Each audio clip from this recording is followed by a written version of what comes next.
fiction, science fiction, horror, fantasy, crime, LGBT, thriller.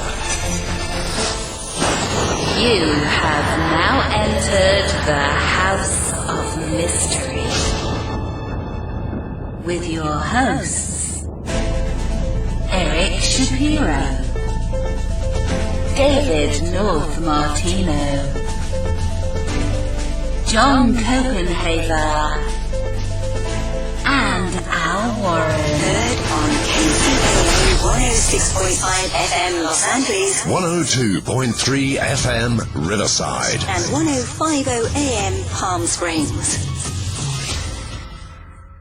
As a pet lover and as a medium myself, I'm incredibly interested in those individuals, those very special people that communicate with animals. And tonight we have with us Rob Gutro, who is an author of a book called Pets and the Afterlife. And the book is about how pets communicate from the other side with us. And I know this is something that's very dear to my heart, and I'm sure dear to many of our listeners' hearts. So welcome, Rob, to the show. Thank you so much for coming on. Julie, thank you for having me. It's a pleasure. So I've heard of I suppose, pet mediums, pet communicators.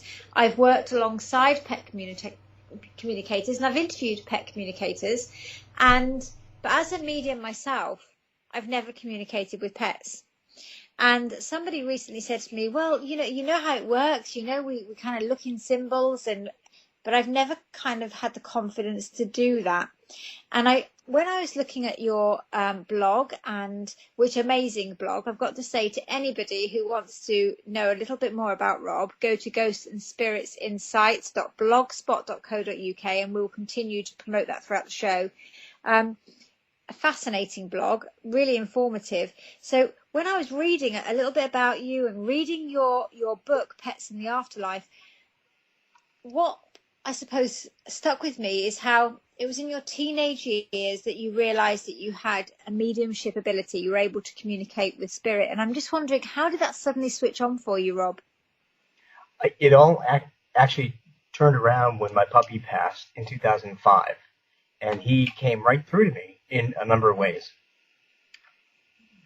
So before that, I didn't have the ability, or I didn't know I had the ability to communicate with pets. Okay, so but before that, were you communicating with kind of human spirit? Yes. Ever since I was a teenager, I was able to communicate with human spirits. And it changed. And how did it switch on? How did it switch on for you? How did you know that's what was happening? It was actually pretty direct, because right after my puppy passed, I was actually walking him, and his leash opened, and he was killed by a car in front of me in 2005. Right. And as soon as I got home, the first thing that hit me was the song that was playing on a radio that was left on. And it was actually about a man that had the love of his life for a very short time and was grateful for it. It was a song, I think it was Garth Brooks' song, The Dance. And I knew that was a message from Buzz, the dog. So Buzz, just to let the listeners know that may not have seen your book to date, Buzz was a Weimaraner. Weimaraner. Yeah, that's it. Beautiful dogs. He was a Weimaraner. And yeah, they're beautiful dogs. And he's actually on the cover of your book. Yes. And so passed in 2005. Now, before that, you were communicating with, I suppose, human spirit, and then suddenly with the passing of Buzz, you became aware that you could communicate with pets. How did your communication with human spirit first switch on? How did you know that's what was happening when you were a teenager? Well, that was actually quite blunt too. I think all of my experiences have been pretty blunt in the beginning.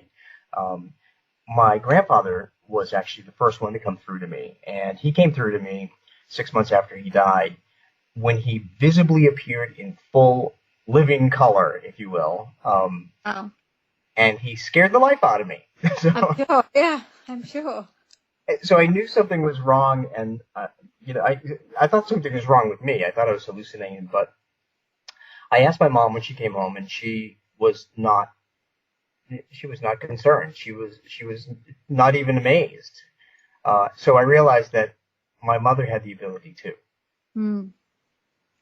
How interesting, because a lot of people that I speak to, a lot of mediums who we interview, will say the same thing. When they actually are switched on, if you like, for use of a better phrase, when this ability switches on and they then have the ability to communicate that to others, it's almost accepted. They know that that's what it is, and there's very little resistance from family and friends.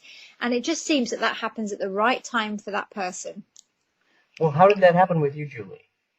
Very similar, actually, but I was a bit older. So I used to have a black cat in my vision when I was growing up. So as a teenager, when we're going through all those hormonal changes and we're starting to find ourselves, when I was stressed or anxious, I would see a black cat. And my mum would spend hours looking for this cat. And I would physically feel the cat get up on the bed and kind of move around in circles, trying to get into the right position. And I'd be saying, there's a cat, it's there, it's there.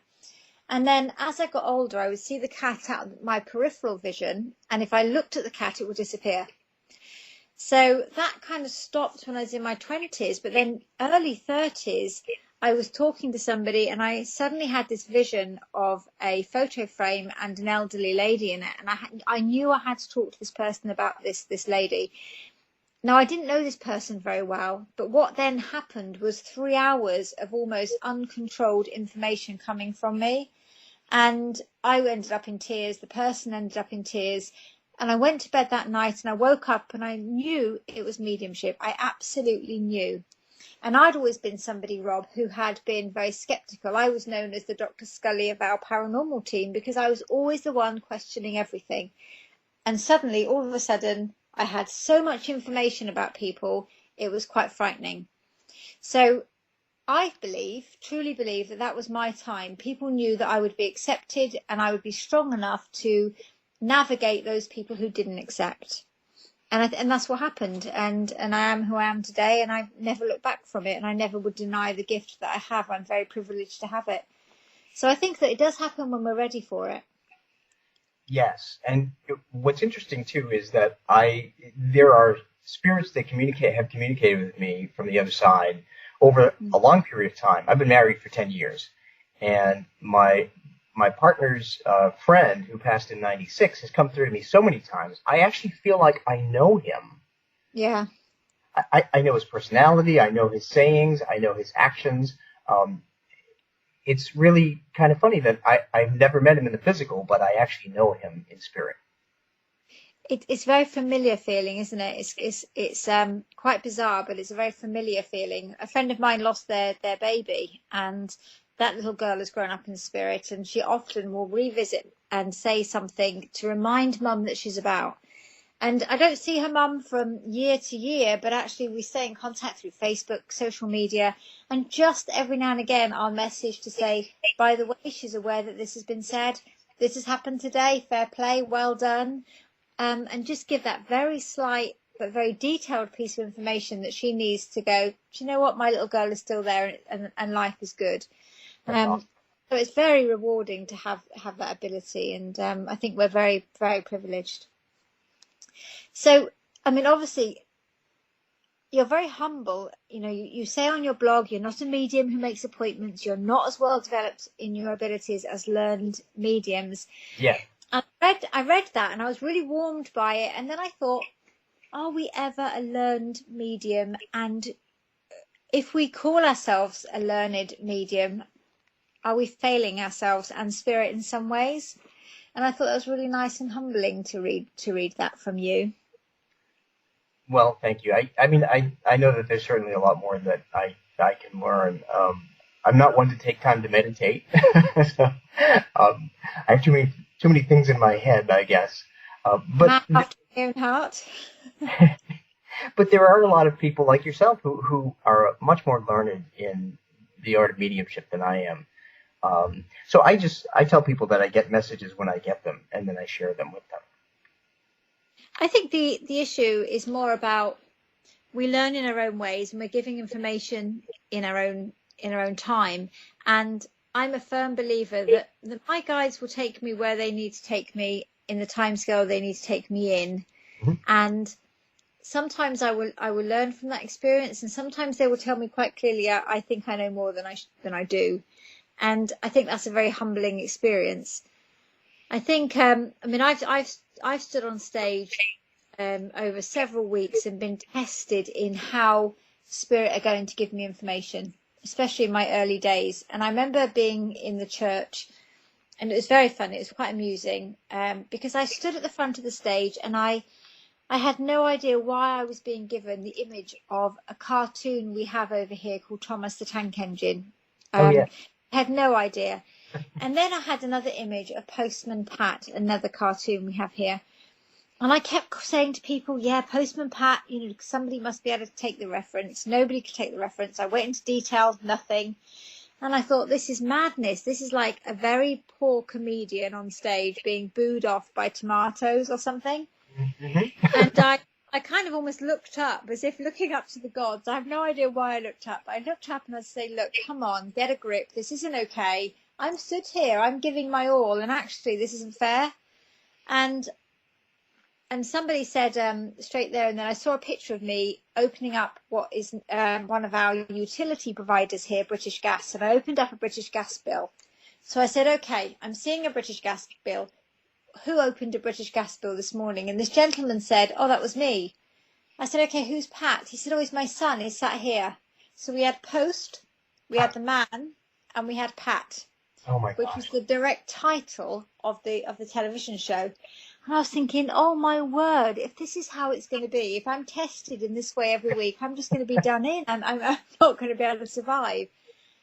So I think there are so many different ways we communicate as mediums. We're always learning. But the one thing I've never kind of leapt to, never developed the skill in, and I'm not sure why that is. I'm not sure whether that's because I haven't got the skills or whether because I've just not been motivated to do that, is pet communication. And yet I think I'm very much a dog lover. I've got my own dog. So how did you, Buzz passed away and you had that experience, but how then did you then move that forward in terms of pet communication? Well, he actually showed me a number of ways in which pets can communicate from the other side. And being a dog dad, and I work in dog rescue, by the way, as well with my partner, I'd never move the dog on. I'd be hopeless as dog rescue because I'd be keeping them all. I truly would be. I think you look at a dog and you look at their eyes and they are like the total window to everything. Yeah, we've been years a couple of times, so yeah. So we have three canine children, but so I had to think like a dog, and in order to actually be able to recognize the signs that they were giving. And in order to do that, I read a couple of really good books. One is by Stanley Coren. He's a doctor of veterinary medicine, and he wrote How Dogs Think and the Intelligence of Dogs. And he explained the ways that they think. And there's a lot of different levels of their intelligence, which is something that I actually explain in the book. Yeah, I read that.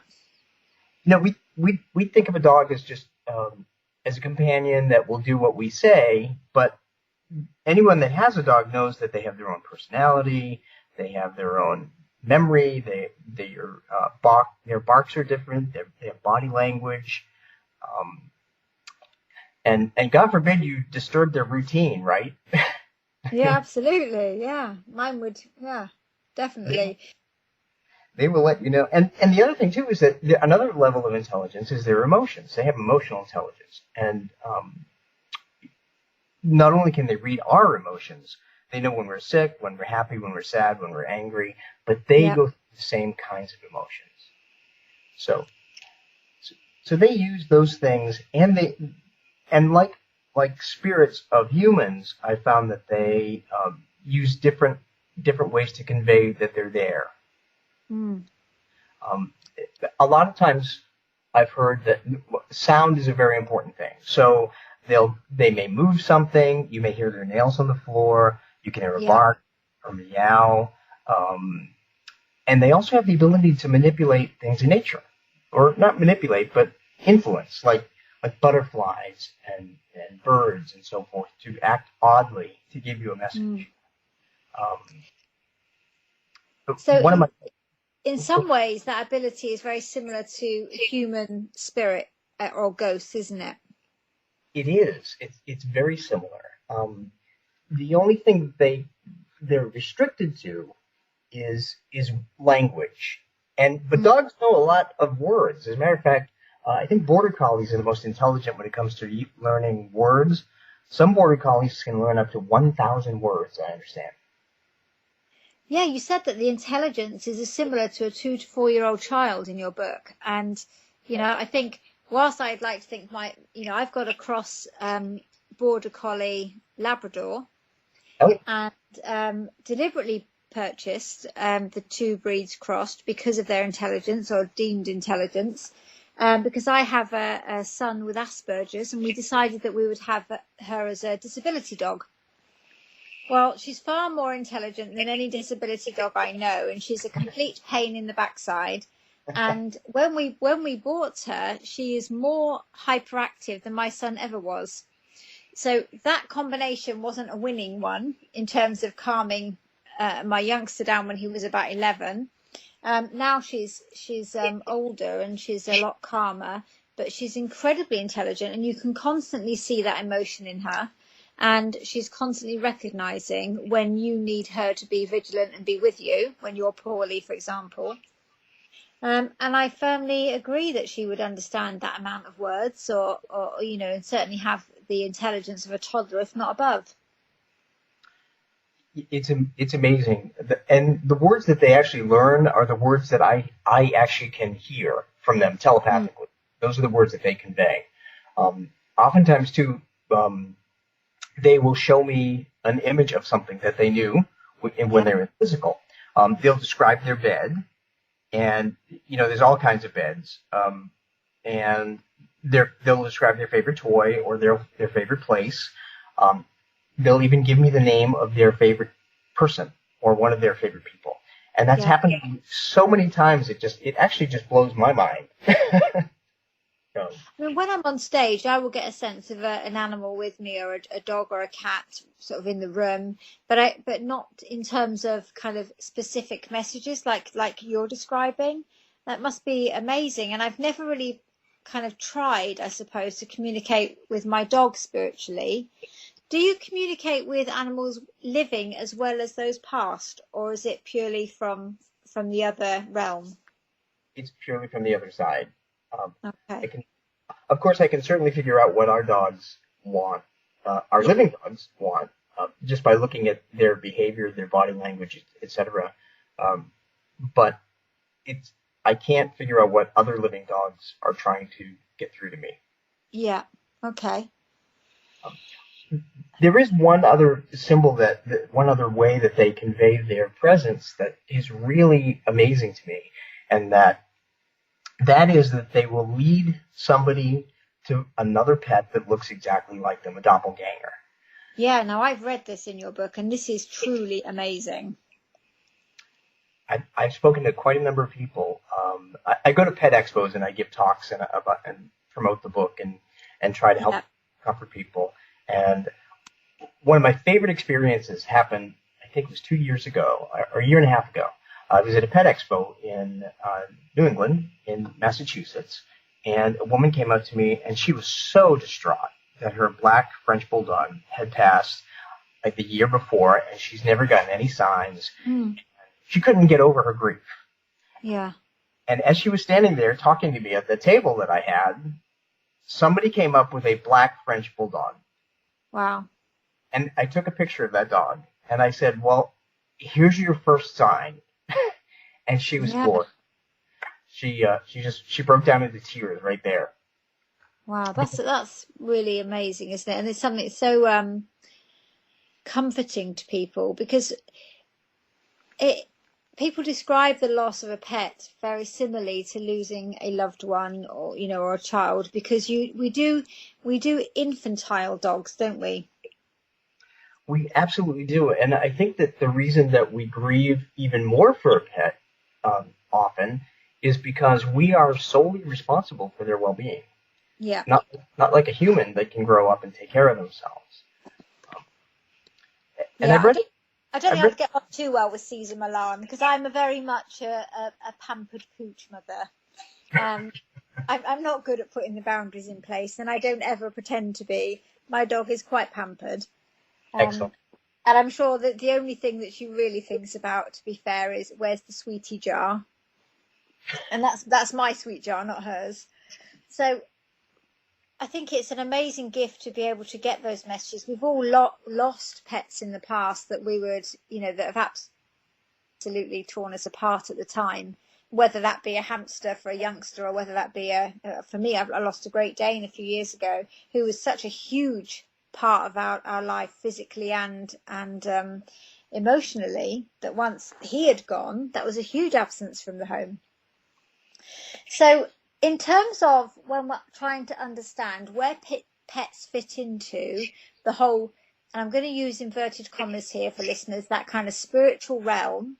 Okay. We hear when we're talking about paranormal investigations and going out looking for ghosts, like ghost hunting per se, people go and they say sometimes there's residual energy. So people who have listened to those very popular TV shows will have heard, when we go into this situation, there is residual energy.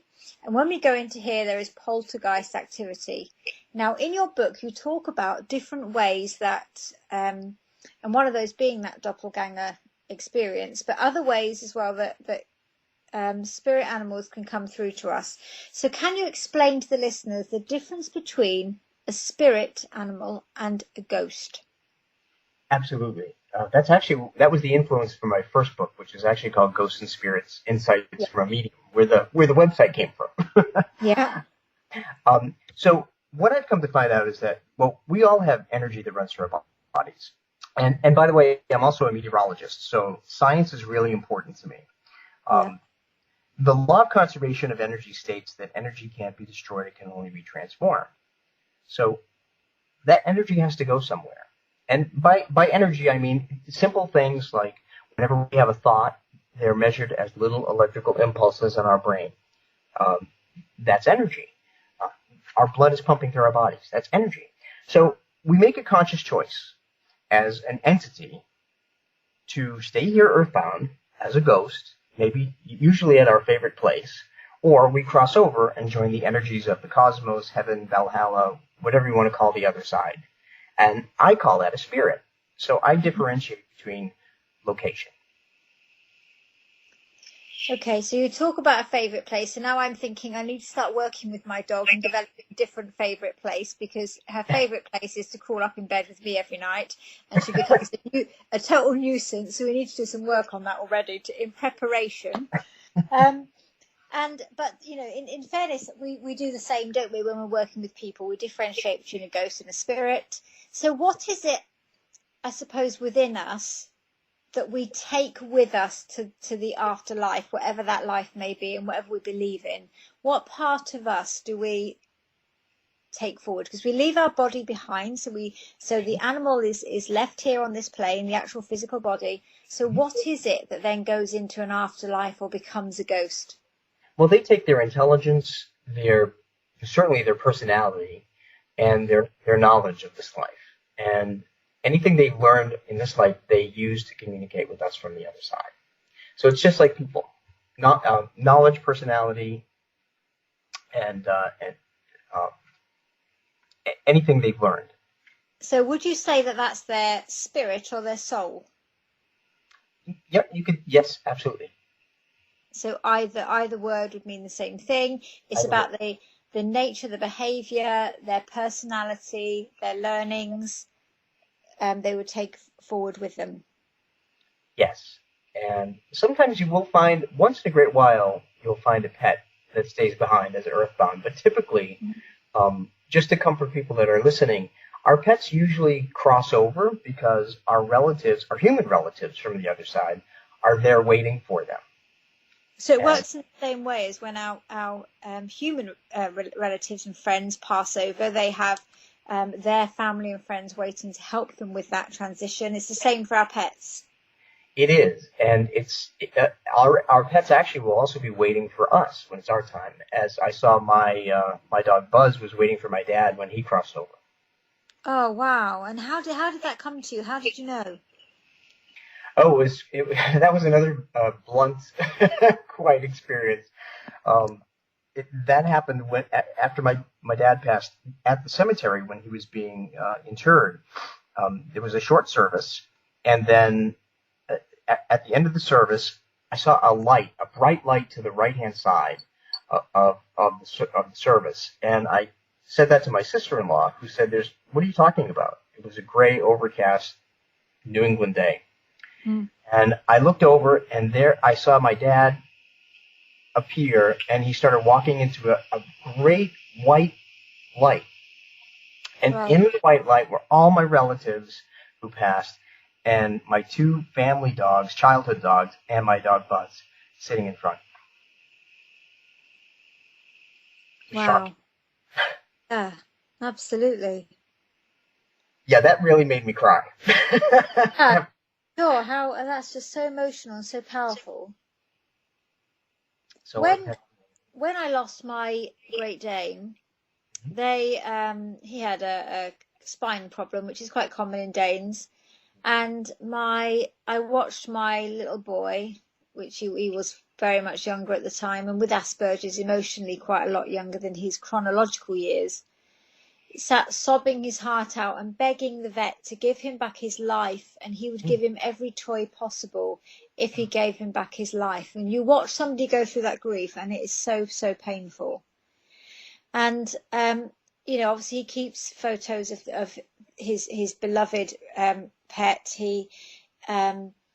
We nearly lost our collie recently with a uterine infection, and you could see the anxiety building in him straight away. And my son is quite perceptive to spirit. He's been on several paranormal investigations and really does communicate well. And I'm very careful about that because of his Asperger's. But that love we have for a pet, which is totally unconditional, it will continue, long past that pet has gone. So in some ways, we tend to keep that kind of almost shrine for pets more than we do people. Does that make sense? It does, yes. I think we rationalise with people. We say, oh yeah, they were lovely, we loved them to pieces, but they were grumpy also and so, weren't they? And we start to kind of weigh up all the good and bad in people. Whereas with pets, they were just our pet. They were just a part of our family. They were amazing, and we forget some of those other traits. Yeah, I often joke with people and I say that, I've grieved for my dog Buzz more than I've grieved for some of my own relatives. Absolutely. Absolutely. They become an integral part of who we are because they are so intrinsically aligned to us. I think there's for me, there's some sort of belief there, and it's not something I've explored, but there is almost a belief there that whereas as mediums, we have our ability switched on at the right time for the right reasons, and that reason is probably unbeknown to us, but very much known to our spirit guides and the powers that be. In the same ways, we have pets aligned to us, and we have companionship, and we have love, and we have trust. And it's one of those relationships which is built on absolute trust because they are so dependent and they are so loyal, and they continue to stand by your side whatever you do, whatever you throw at them. Absolutely, yes. Very vulnerable relationship. So one of the things you talk about in your book is about, again, how pets might make themselves known. You talk about pennies, and this is really fascinating to me because as a medium on Facebook, I'm sure you see the same things. You see lots of pictures of robins. You see lots of pictures of white feathers. Oh, I found a feather. It must mean that Uncle so-and-so has made his presence known to me. And people make that huge leap because we believe intrinsically, and we're told by mediums out there that these are signs from spirit, and therefore we must accept them to be that way, when actually we may just have had a feather fall out of our feather duvet. Right. And people jump straight away to, oh, it's Uncle Fred, oh, it's Auntie Wilma, whoever that might be. And the same with robins. So around Christmas time, in the winter months in the UK, friends flood Facebook with images of the humble robin because that is a sign of somebody that's passed over. And you talk about pennies, and you talk about not just about seeing a penny, but look at the date on the penny. Yes. There is a significance here. It's not a feather. It is not a bird that just happened to be in the garden as a coincidence. This is about evidence of a year that is affiliated to that pet. There is significance and evidence base. Tell me about how that came to be, how you knew about that. Well, it started with people, with my dad. When my dad passed in 2008, and whenever I would talk about him, I would either find some kind of change with either the year 2008 on it or his birth year, which was 1928. And it's very unusual to find a penny dated 1928 or 1955, the year that he was married. So I started putting that together, and one of the most incredible confirmations of that came when my dog Sprite passed away. And I mentioned this in the book too. He has his own chapter because he sent me butterflies, and he had help from spirit from my dad and from our friend, my partner's friend Ed that passed. I asked my dad and Ed to be at the vet's office when it was Sprite's time. And when I was there, I felt a cold hand on each elbow. And I knew my dad was on my left and Ed was on my right. And I looked down on the floor, and there was Buzz, my dog, the spirit. The next day, I was getting out of my car to go get coffee, and I looked down. Before I get out of the car, I said, "Dad, Ed, please let me know that Sprite is with you and he's safe." Yeah. So I get out of the car, I looked down, and there was a coin, and I picked it up, and it was dated 2008, the year my dad passed. Wow. Later on that evening, my partner and I were walking our other dogs, and my partner leaned over and he said, "Oh, look, I found a penny." And he looked at it, and it was dated 1996, the year that Ed passed. Wow. So it always chokes me up to talk about this because it's so powerful. Absolutely. And do you know one thing? I'm going to say this, Rob, and I mean it so sincerely, so please take it this way. For all the listeners out there, I'd never heard of pennies. I'd never heard of butterflies. We hear all the usual feathers, etc. And Rob is somebody who has put this out there because this is his experience. This is what he's seeing happening. This is an evidence base. And a lot of mediums, a lot of people just go with the flow. And they allow people to continue to think that every robin they see in the garden is a spirit, and every feather they see, because it's easy done. They've already got a captive audience. And Rob is saying, think about this differently. Think that there are different ways of communicating. This is another way. This is a way that evidences dates and experiences. So make the link. Don't just go. Don't assume that this stuff is happening in front of you and it's real.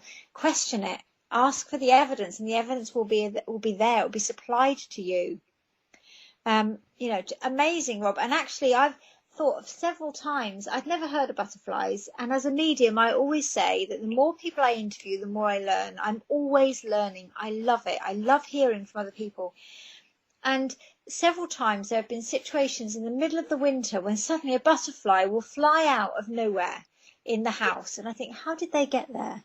Exactly. We're in the middle of -10 degrees Celsius, and there is a butterfly in my front room. What does that mean? Where did that come from?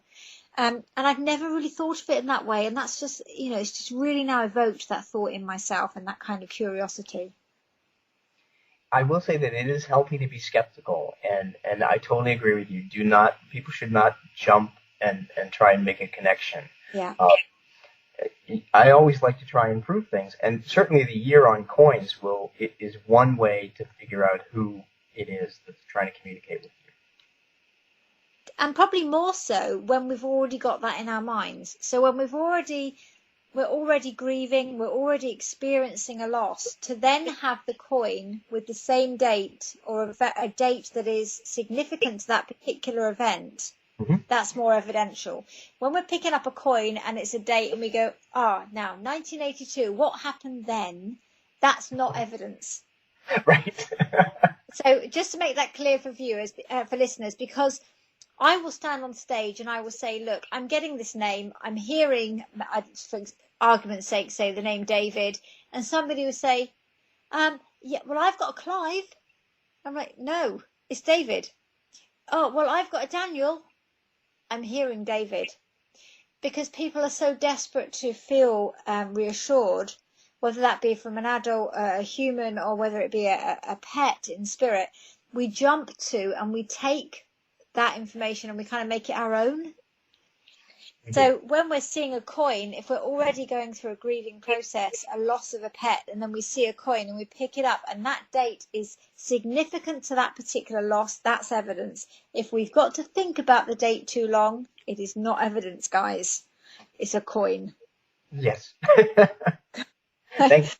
So it's just, it sounds so mad that we have to clarify it, but actually people will just jump to what they want to hear because they're at that time in their life feeling very vulnerable. Yes, that's so true.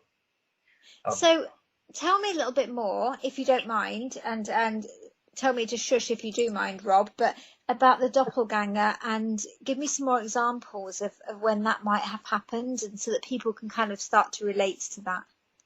Sure. And one of the things, I'll preface it by saying that I've found that spirits usually come around on birthdays, anniversaries, and holidays. Okay. And the reason I figured that out is because think of being alive, and who do you call your relatives? Yeah. Anniversaries and holidays. Absolutely. So Spirit wants to reach out to us on the other side to let us know that they're around on those times. So with that said, I will give you a little story about a doppelganger that was my famous little canine communicator gave to me. In 2011, my partner and I were vacationing in Puerto Rico. We had never been there. And we were walking around Old San Juan, and we came to a street that had five different streets that fed into it. We came to a circle. And we had to pick a place, and we didn't know anything about where anywhere went. But I kept getting a feeling that I really needed to go down one street. Mm-hmm. Down at the end of the street, and there was a man who was walking a bunch of dogs, and one of them was a Weimaraner that looked like Buzz. And as soon as I saw that dog, I actually heard Buzz in my head saying, "Dad, do you know what today is?" And I stopped and I realized that it was the anniversary date of his passing. He had passed it 6 years before. Aww. So he wanted to let me know that he's still around. And that doesn't mean, by the way, for anybody listening, that you have to actually run into an animal, a living, breathing animal that looks like your dog or cat. You could be reading your Facebook posts, and suddenly a picture of that looks like your dog shows up in an advertisement. Yeah. That very well could be your dog leading you to see that page at that very moment.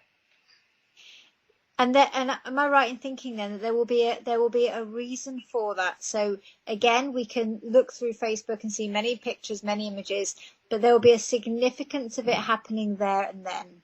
Yes. Otherwise, we're going to have people, Rob, in all respect, looking through Facebook and thinking that it's coming out of their ears, and actually they're just people putting pictures on. Exactly.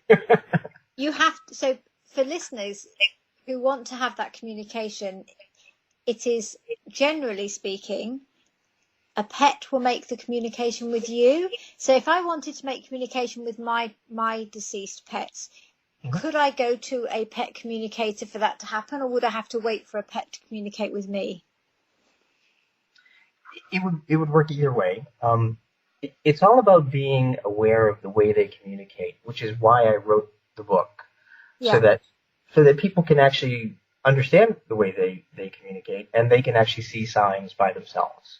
Yeah. But it's healthy to question things. Definitely. So if somebody wanted to come to you for that reassurance, because in your book you talk about your hope being to reassure people that pets that have passed over continue to be around people. Mm-hmm. So how would you, what would a reading be like? How different might it be from a reading if I was coming to you because my grandfather had passed over, for example? It really wouldn't be very different at all. And actually, I don't actually do readings, but if people email me and somebody comes through, I'll give them what I get. Yeah. And it's the same for pet or person. And they have to tell me, they have to tell me if these things make sense. I always tell people that mediumship is a puzzle that they have to help us put together. Absolutely. Yeah. So people do like to go to a reading or an audience and just remain silent. And the way I explain it is information comes to me as a thought, and I have to then portray that thought to you. And if I humanize that thought, so if I try and rationalize it in any way, the thought then becomes muddled and it won't make sense. So I have to check to make sure I'm giving that in its purest form all the time, to make sure that somebody understands that that message is for them and what it means to them. And as soon as I start to not make sense, I have to question my own interpretation of it. And it's really difficult to not put our own interpretation of the message on there. Yeah, it's really hard. It is. Really hard. Speaking of messages, there's one thing that I wanted to address that I get asked a lot, and that is, can pets come back and reincarnate in the same lifetime as a new pet? Wow, I'd never even thought of that. Go on. And what I've come to find out, one of the very first messages I got from a pet that was not Buzz, that was a Chihuahua that passed, they do not reincarnate while we're still alive. All of our contemporaries typically have to pass before anybody reincarnates. That's my understanding. But what they do is they come back in spirit and they actually teach the new pet the same habits that they had when they were alive. And many times I've talked to a lot of pet parents who said, my new dog that I adopted after my previous dog passed is showing the same exact weird habits that my old dog had. I don't understand it. Is this reincarnated? And I said, no. Your old dog's spirit is guiding your new dog and teaching them to do the same exact thing.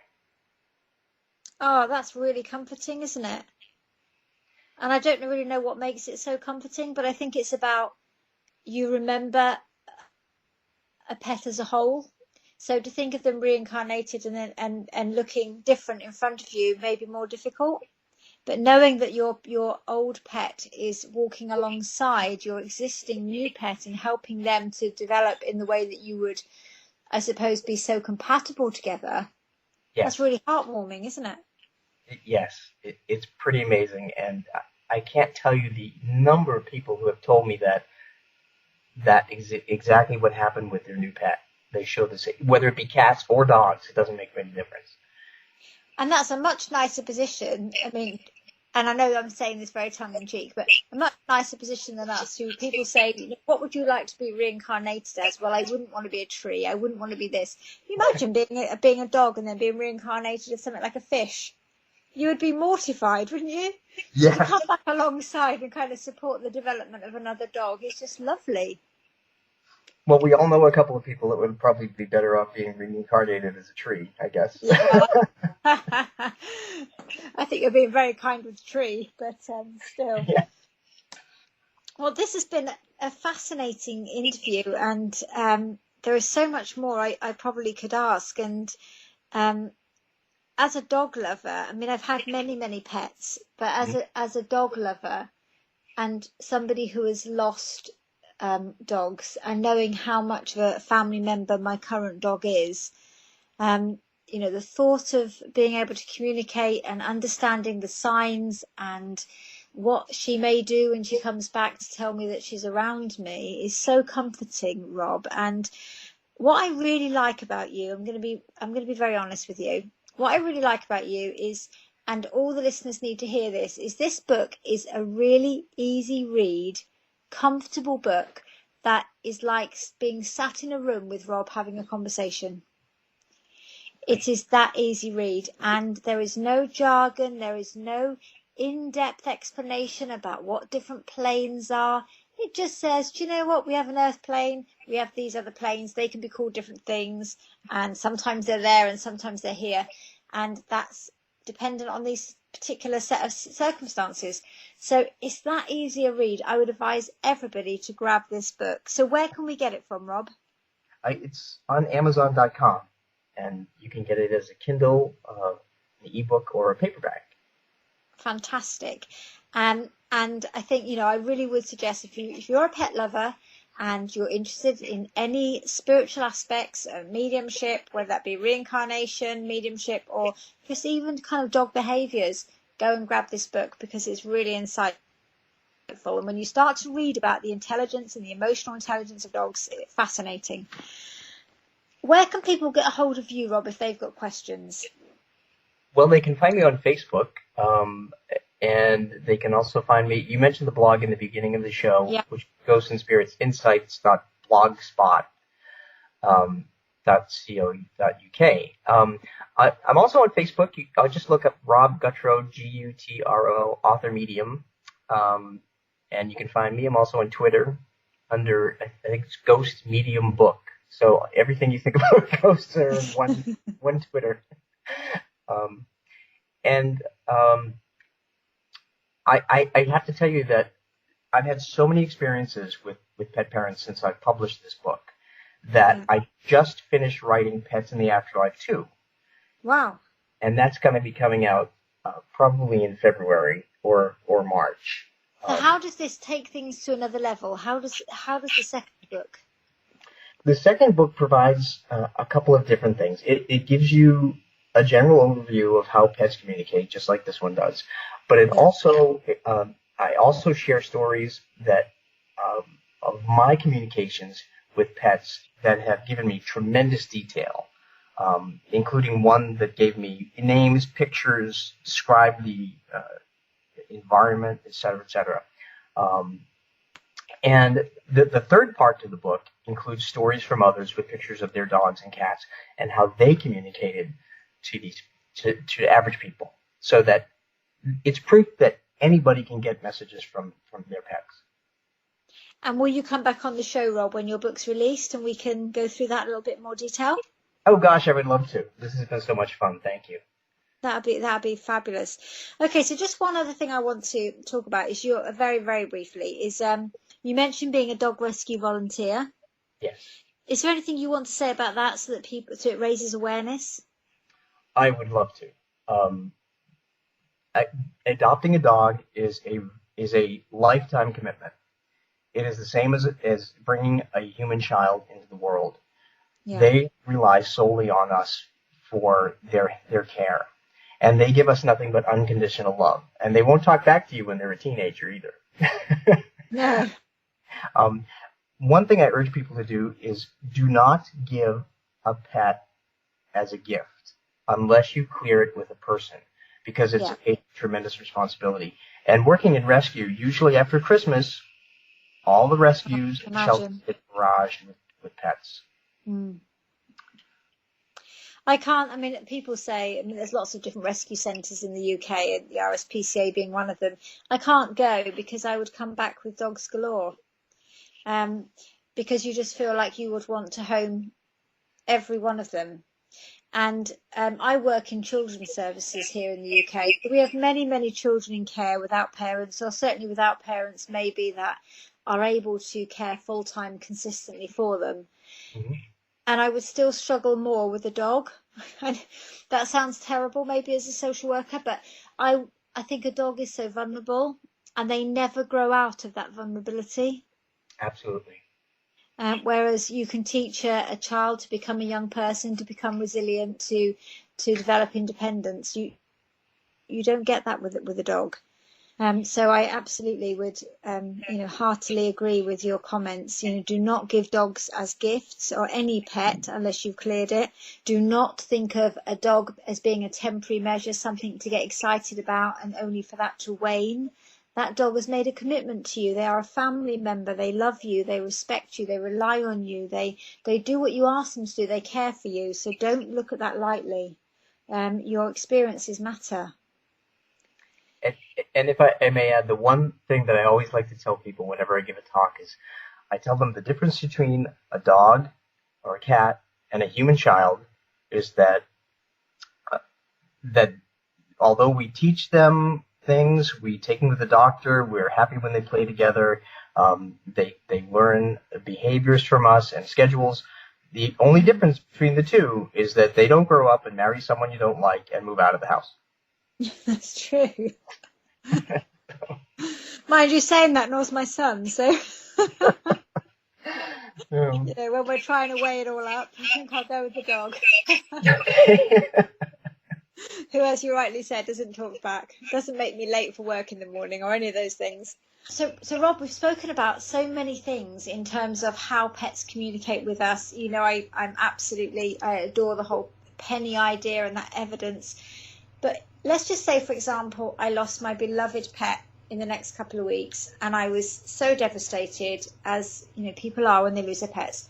How do I make that first contact? How do I think about or entice them to make the contact with me? What do I say? Well, Julie, grief acts as a block, so it's easier when we're basically sleeping to get a message. And to do that, people can actually ask their pet to come into their dreams. That's when our logical mind is asleep, and we don't just discount things that we see. So ask your pet to come into your dreams at night before you go to sleep, and over time, they will. And you have to have a real innate trust that they will do that, don't you? It's quite hard for us because as a human, we're not used to asking for something to happen that we cannot see in our awake state.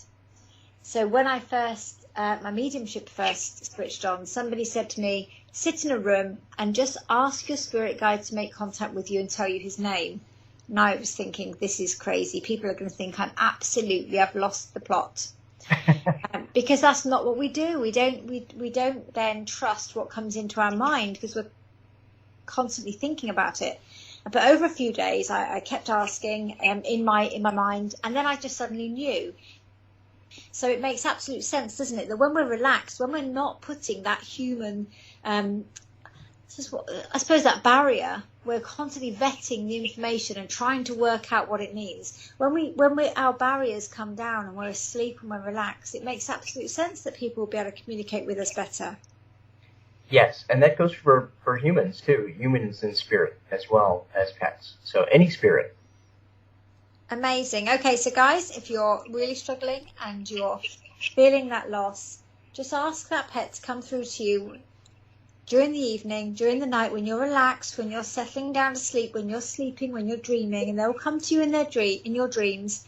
And just don't discount it. Make sense of it. Don't discount it straight away. Really think about what that's just meant. Rob, it's been an absolute pleasure. I wish you all the success with your books and certainly your second book when that comes out. And I truly hope that you come back on the show and we can explore kind of the next level, I suppose, in terms of the book.